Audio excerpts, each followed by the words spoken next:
नमस्कार दोस्तों, इस वीडियो में हम कक्षा 12 के भौतिक के एक महत्वपूर्ण 2 अंक का प्रश्न देखने वाले हैं। यह प्रश्न बिहार बोर्ड परीक्षा 2026 के लिए बहुत ही महत्वपूर्ण है, इसलिए वीडियो को लास्ट तक जरूर देखिएगा। इस प्रश्न में पूछे गए 20 प्रश्न को हम यहाँ पे देखने वाले हैं, जो मोस्ट इम्पोर्टेंट है एग्जाम के उद्देश्य से। चलो, इसका उत्तर हम परीक्षा के अनुसार संक्षेप में समझेंगे। तो चलिए शुरू करते हैं इस प्रश्न को, और सही और आसान तरीके से। 2 नंबर का क्वेश्चन है। तो चलो, यहाँ से हमारा फर्स्ट क्वेश्चन कहता है, देखिएगा, कहता है हमारा विद्युत फ्लक्स क्या है। विद्युत फ्लक्स क्या है? तो विद्युत फ्लक्स हम किसे कहते हैं? तो किसी सतह से होकर, यानी जिस सतह से होकर गुजरता है, गुजरने वाले विद्युत क्षेत्र, किसी सतह से होकर गुजरने वाले विद्युत क्षेत्र का माप विद्युत फ्लक्स कहलाता है। याद रखिएगा, ये आपको 2 नंबर में क्वेश्चन पूछेगा।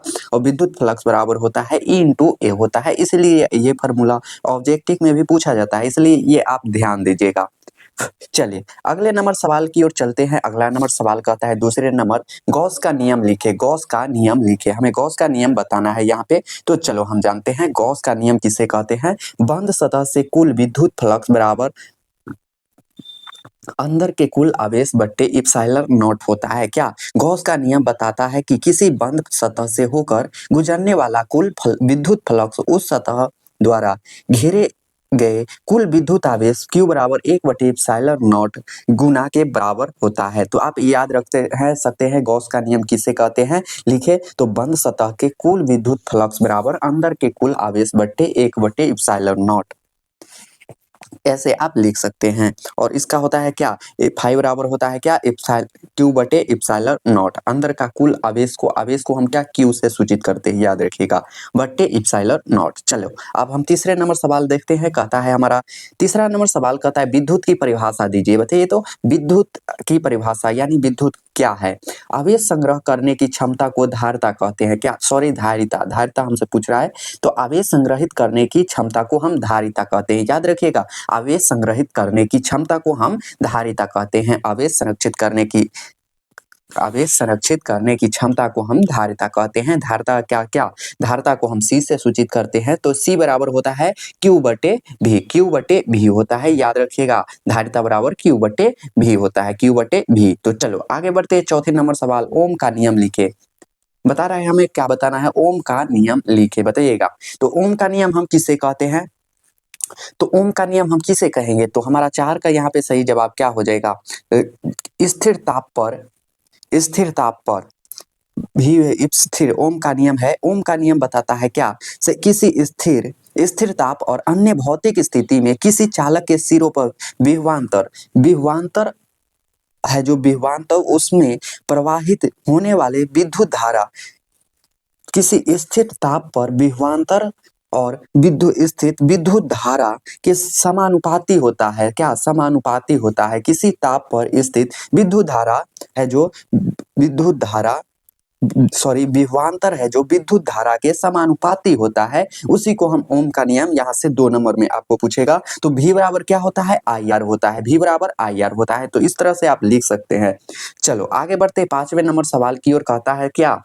हमारा प्रतिरोध का SI मात्रक क्या होता है? हाँ बिल्कुल, ऐसे सवाल पूछे जाते हैं। प्रतिरोध का SI मात्रक क्या होता है? तो आप लिख सकते हैं प्रतिरोध का SI मात्रक ओम होता है। प्रतिरोध का SI मात्रक क्या? ओम होता है। और 1 ओम बराबर होता है 1 वोल्ट विभवांतर बटे 1 एंगस्ट्रॉन।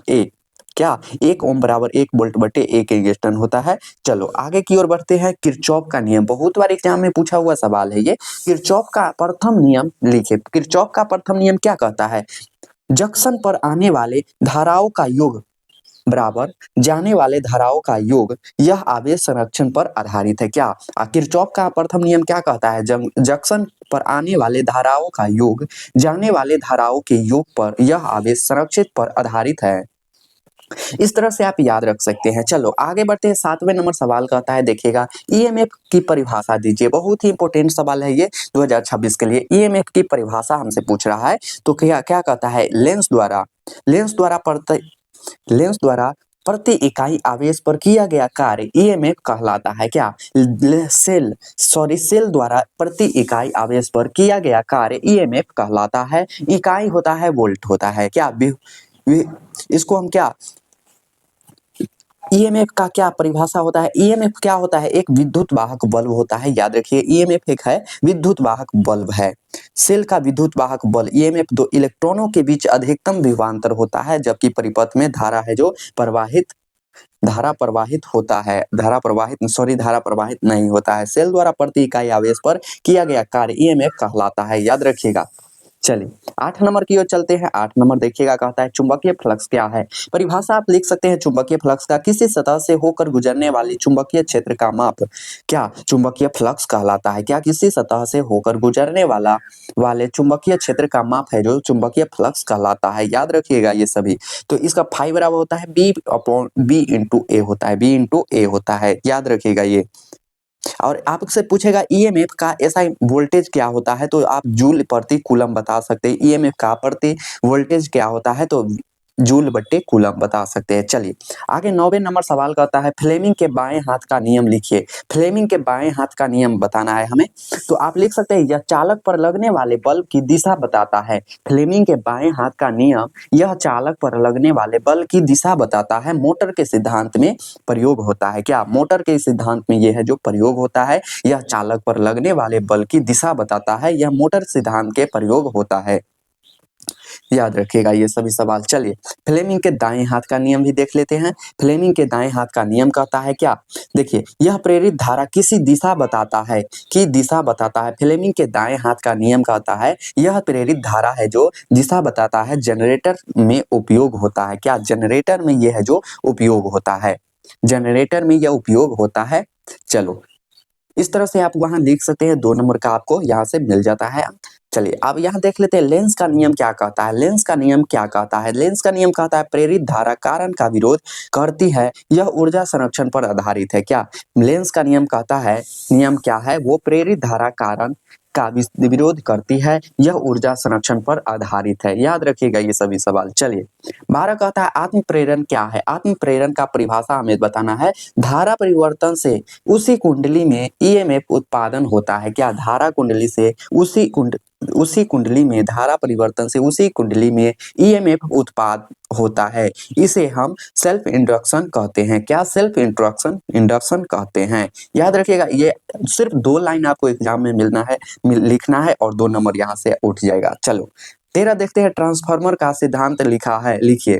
ट्रांसफार्मर का सिद्धांत लिखिए, हमें बताना है। तो यह पारस्परिक प्रेरण पर आधारित है। क्या यह एक पारस्परिक प्रेरण पर आधारित होता है, एसी का कार्य करता है। क्या एसी वोल्टेज का कार्य करता है। ट्रांसफार्मर का सिद्धांत कहता है यह पारस्परिक प्रेरण पर आधारित होता है, एसी पर कार्य करता है, याद रखिएगा।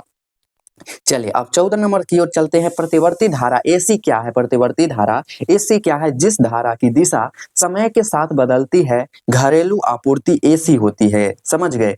जिस धारा की दिशा है जो समय के साथ बदलती है, घरेलू आपूर्ति एसी होता है, एसी होती है या होता है, उसे हम क्या प्रतिवर्ती धारा एसी कहते हैं, याद रखिए। उसे हम क्या लास्ट में जरूर लगाना, प्रतिवर्ती धारा एसी कहते हैं। चलिए 15 देखते हैं। 15 कहता है हमारा 15 कहता है आरएमएस। आरएमएस का क्या होता है? आरएमएस क्या होता है? इंपॉर्टेंट सवाल है। आरएमएस है जो क्या होता है, तो बताइएगा यहाँ पे। आरएमएस हमारा क्या, एसी का वह मान जो डीसी के बराबर ऊष्मा उत्पन्न करे। क्या उसे हम क्या आरएमएस का मान कहते हैं। एसी का वह मान जो डीसी के बराबर ऊष्मा उत्पन्न करे, उसे हम क्या आरएमएस कहते हैं। आरएमएस का फुल फॉर्म क्या होता है? Root mean square value. क्या रूट मीन स्क्वायर वैल्यू, याद रखिएगा। आपको पूछेगा आरएमएस का फुल फॉर्म क्या होता है, तो रूट मीन स्क्वायर वैल्यू होता है। और आरएमएस क्या है? एक आरएमएस को हम वर्ग मध्य मूल मान भी कहते हैं, वर्ग मध्य मूल मान भी कहते हैं। तो इसका परिभाषा हम लिख सकते हैं, उसका धारा का तात्कालिक वोल्टेज का औसत मान ज्ञात करने के लिए किया जाता है। औसत मान है जो ज्ञात करने के लिए किया जाता है। और इसका है जो एसी का वह मान जो डीसी के बराबर ऊष्मा उत्पन्न करे, उसे हम क्या आरएमएस माना जाता है। आरएमएस बराबर क्या होता है हमारा? आरएमएस बराबर I0/√2 होता है। याद रखिएगा, ये जरूर लास्ट में लिखना है आपको। चलिए 16 देखते हैं, फोटो इलेक्ट्रॉन। फोटो इलेक्ट्रॉन प्रभावित क्या है? फोटो इलेक्ट्रिक प्रभाव क्या है? तो फोटो इलेक्ट्रिक प्रभाव है प्रकाश पड़ने पर धातु से इलेक्ट्रॉन निकलता है। क्या धातु से इलेक्ट्रॉन निकलता है? यह क्वांटम प्रभाव है। प्रकाश पड़ने पर धातु से इलेक्ट्रॉन निकलता है, यह क्वांटम प्रभाव है। इसे हम क्या फोटो इलेक्ट्रॉन प्रभाव कहते हैं। लास्ट में जरूर से लगा दीजिएगा। चलिए आगे यहाँ पे 17 कहता है हमारा दहलीज। दहलीज आवृत्ति क्या है? दहलीज आवृत्ति क्या है? तो वह न्यूनतम आवृत्ति जिस पर इलेक्ट्रॉन निकले, इसे हम कम आवृत्ति पर प्रभाव नहीं होता है।